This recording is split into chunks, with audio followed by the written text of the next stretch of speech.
A gente vinha conversando por WhatsApp, você me enviou uma matéria da Folha de São Paulo de uma professora aqui de Moscou.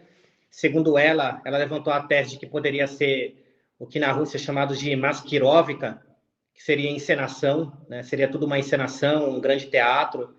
E ela levantou dois pontos que eu considero como inconsistentes, né? O primeiro deles é que ela diz que as tropas do grupo Wagner, a gente tem que entender o seguinte: as tropas do grupo Wagner na Ucrânia, sobretudo quando a gente fala da Batalha de Bakhmut, eles estavam na vanguarda e o exército russo na retaguarda. Essa era a condição principal, né, daquela ocasião. E aí ela diz na matéria que o grupo Wagner foi retirado para a retaguarda, né, pelo Ministério da Defesa. Não foi isso que aconteceu. Eles, depois da conquista de Bakhmut, cederam o controle da cidade para as tropas russas. Então, eles voluntariamente foram para a retaguarda. Eles não foram forçosamente colocados na retaguarda, né? Isso porque eles tiveram muitas perdas também nesses combates. Então, as estimativas são de dezenas de milhares, né, de soldados. Algumas, as mais extremas, né, estimativas. Então, eles tiveram muitas perdas e foram para a retaguarda, e o exército russo acabou tomando controle daquela região, Bakhmut, que aqui na Rússia é chamada de Artyomsk. E a segunda tese dela, dessa professora, é de que Putin teria encenado essa situação, feito um jogo tão complexo e intrincado com vários atores para ganhar popularidade. Na verdade, não existia a menor necessidade disso. Eu acho essa versão bastante conturbada, porque, na minha visão, aqui dentro do país, o Putin teve a sua imagem relativamente arranhada, mas não abalada. Então, é uma diferença, né? Eu acho que arranhou um pouco a imagem do Estado, né? De como o Estado se protegeu desse tipo de situação, mas isso não abala o Vladimir Putin ou não abalou o governo, até porque nada aconteceu, né? Não aconteceu, fora o susto, não aconteceu nada de efetivo, de concreto.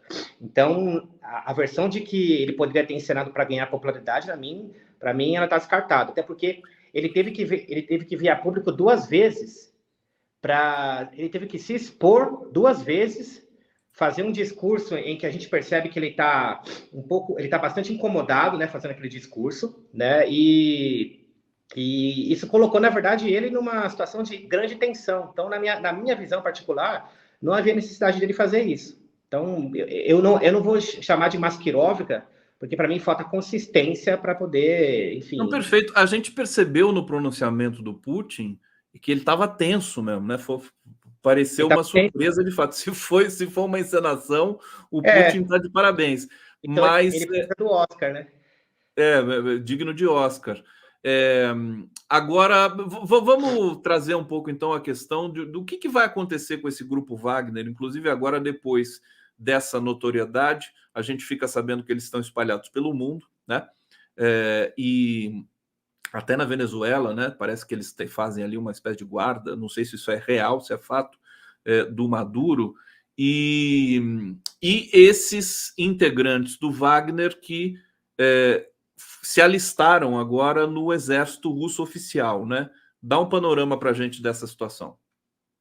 Então, a questão principal, na minha visão, eu acho que tudo isso representou, mais do que nunca, uma crise, se eu posso chamar assim, então eu vou dar um nome original aqui.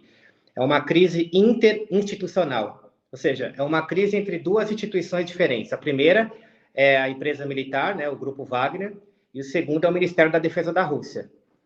Tinha uma questão interessante que, desde junho, quando o Vladimir Putin teve uma reunião com alguns correspondentes militares, pessoas que filmavam, né, as condições do campo na Ucrânia e que passaram a fazer uma carreira em cima de uma espécie de proto-jornalismo de guerra, ele disse que havia uma necessidade de que os combatentes do grupo Wagner assinassem contratos com o Ministério da Defesa, para que eles estivessem debaixo do guarda-chuva do Ministério da Defesa, sob o controle do Ministério da Defesa e, consequentemente, sobre o controle do Estado russo.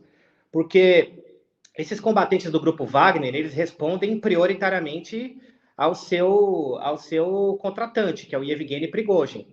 Eles assinam um contrato de trabalho, eles recebem um determinado salário, mas eles não têm todos os benefícios que as Forças Armadas regulares da Rússia têm.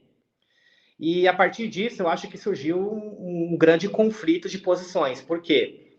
Da visão do Yevgeny Prigozhin, se todos os combatentes do grupo Wagner, por exemplo, vissem como mais vantajoso assinar um contrato com o Ministério da Defesa da Rússia, isso poderia, no limite, colocar a existência do grupo Wagner sob risco. E isso colocaria a utilidade do Yevgeny Prigozhin também sob risco. Na minha visão, esse foi o principal conflito. Foi o principal conflito motivador dessa crise entre instituições. E o que eu vejo que vai acontecer agora é que, nessa briga, né, nessa rixa que aconteceu, o grupo Wagner vai continuar existindo, quer dizer, essa necessidade que havia sido imposta, ou pelo menos que estava começando a ser imposta para que esses combatentes assinassem um contrato com o governo, ela não se faz presente mais. O prazo anterior a essa rebelião era de 1º de julho. Até o dia 1º de julho, todos os combatentes do grupo Wagner deveriam ter assinado contratos com o Ministério da Defesa. Então, agora, esse prazo está suspenso. Essa questão, o Estado russo não vai trabalhar com ela agora, muito embora eu acho que ela vá voltar no futuro. Então, essa é uma previsão minha. Mas o que eu posso colocar de imediato, o grupo Wagner continua existindo como tal, como uma empresa militar privada, subordinada ao Yevgeny Prigozhin. O Yevgeny Prigozhin ganhou garantias de segurança particular por parte do Alexander Lukashenko. E o processo que foi aberto contra ele, acredito que vai correr com muito mais lentidão do que se ele fosse... Se ele tivesse o Putin, ele já não perdoou o processo? Ele perdoou o processo, perdoou o grupo, mas eu já ouvi, assim, aqui de fontes aqui da Rússia, que o processo, na verdade, continua correndo. Sim. Então, ele perdoou publicamente, mas parece que o processo continua correndo, né? Eles ainda estão investigando para ver se encontram, inclusive, alguma conexão.